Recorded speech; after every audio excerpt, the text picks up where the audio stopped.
تو خود حکومتی ڈاکومنٹ میں موجود ہے جو سالانہ وہ کرتے ہیں، اور لیوی کے ذریعے سے ساری رقم وصول کرنے کی کوشش کرتے ہیں۔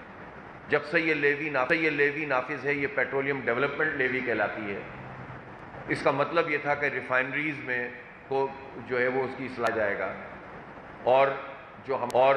جو ہمارے پاس ریزروز ہیں ان کو رکھنے کی جو استعداد ہے اس کو بڑھایا جائے گا۔ لیکن بجائے اس کے کہ اس کام کو کیا جاتا، جب سے یہ لیوی نافذ ہوئی ہے اب تک 8,066 ارب روپے، یہ گورنمنٹ کی رپورٹ ہے، یہ وصول کیے جا چکے ہیں۔ 8,066 ارب روپے پاکستان کی قوم سے پیٹرولیم لیوی کی مد، یعنی پیٹرول کی قیمت میں جو پیسے اضافی ٹیکس کے طور پر لگائے گئے، اور اس سے انہوں نے ریفائنریز کو نہیں بہتر بنایا، کیپیسٹی کو نہیں بہتر بنایا۔ اگر ریفائنریز پہ یہ 1,000 ارب روپے بھی لگا چکے ہوتے تو آج پاکستان کا جو امپورٹ بل ہے، آئل کا امپورٹ بل، اس میں کم از کم $2-3 بلین پاکستان کو بچ جاتے۔ اس کی تفصیل ہے، ظاہر ہے کیوں بچ جاتے، اس لیے کہ ہم کروڈ آئل میں امپورٹ کرتے ہیں بجائے اس کے کہ ہم ریفائنڈ آئل ہمیں زیادہ امپورٹ کرنا پڑتا ہے۔ جب کروڈ کرتے ہیں تو اس کا بل کم ہو جاتا پاکستان پر، یعنی سالانہ ہم IMF سے کوئی 1.2 ارب ڈالر لیتے ہیں، تو اگر یہ 2-3 ارب ڈالر کم از کم ہماری صرف اپنی مینجمنٹ کے نتیجے میں ٹھیک ہو جاتے تو آج ہم پر اتنا بوجھ نہیں ہوتا۔ تو آپ سوچ سکتے ہیں کہ یہ حکمران اور یہ ساری حکومت اس میں شامل ہے، 2001 سے لیوی چل رہی ہے، اور اس وقت بھی اس لیوی پر آج کی تاریخ میں 115 روپے پیٹرول کے فی لیٹر کس سے وصول کر رہے ہیں؟ بائک چلانے والوں سے، ہمارے میڈیا ورکر سے، جن کو ویسے ان کے مالکان تنخواہ نہیں دیتے۔ اب یہ کہیں ایسا نہ ہو کہ میرا لائف بھی ختم کر دیں یہ ان لوگوں سے کہ جو محنت کرتے ہیں، مزدوری کرتے ہیں، طالب علم ہیں، بائکیا پہ کام کرنے والے، فوڈ پانڈا کا کام کرنے والے، سپلائز کا کام کرنے والے،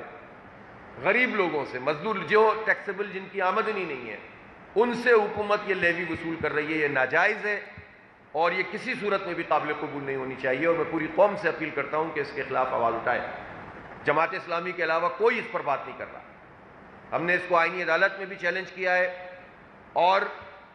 ہم ہڑتال اور جو ہے پورا پہیہ جام، یہ دونوں آپشن ہم نے رکھے ہوئے ہیں۔ ہم مشاورت کر رہے ہیں، اگر حکومت نے اس لیوی کو ختم نہیں کیا اور اس بجٹ میں بھی اس کو لگا کر رکھا تو ہم پھر اناؤنس کریں گے، پوری پاکستانی قوم کو کال دیں گے، چونکہ اب حالات جو ہیں نا وہ لوگوں کے قابو سے باہر آ رہے ہیں۔ بچوں کی فیس ادا کرنے کے پیسے نہیں ہیں لوگوں کے پاس، تعلیم حکومت نہیں دے رہی، جو بڑے بڑے دعوے کرتے ہیں ہماری حکومتیں۔ ابھی آج کل آپ دیکھتے ہیں کہ جی بی میں بہت چل رہا ہے کہ لاہور جیسا، کہ کراچی جیسا، پنجاب جیسا، کہ سندھ جیسا، وہ سندھ کا جو بیڑا غرق ہوا ہے وہ تو ہوا ہے، لیکن جو حکومت ہے پاکستان میں 3 صوبوں اور مرکز میں، وہ PDM کی ہے،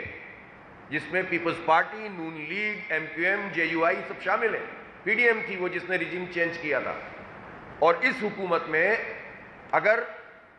اس کا تقابل کیا کرنا ہے، لاہور کو لاہور سے دیکھیں، کراچی کو کراچی سے جانچیں گے۔ اس وقت لاہور میں آپ کے خیال میں کہ یہ مڈل کلاس طبقہ لاہور میں نہیں بستا جو پیٹرولیم کی لیوی تلے دبا ہوا ہے، جو ناجائز ٹیکسز تلے جو ہے دبا ہوا ہے؟ صبح جب ہم اٹھتے ہیں تو چائے پینے سے لے کر رات تک ٹیکس ادا کر رہے ہوتے ہیں گورنمنٹ کو، اور جن لوگوں سے ٹیکس آلریڈی وصول کیا جا رہا ہے انہی پر ٹیکس زیادہ لاد دیا گیا ہے۔ کھا جاتے ہیں، کوئی پوچھنے والا نہیں ہوتا۔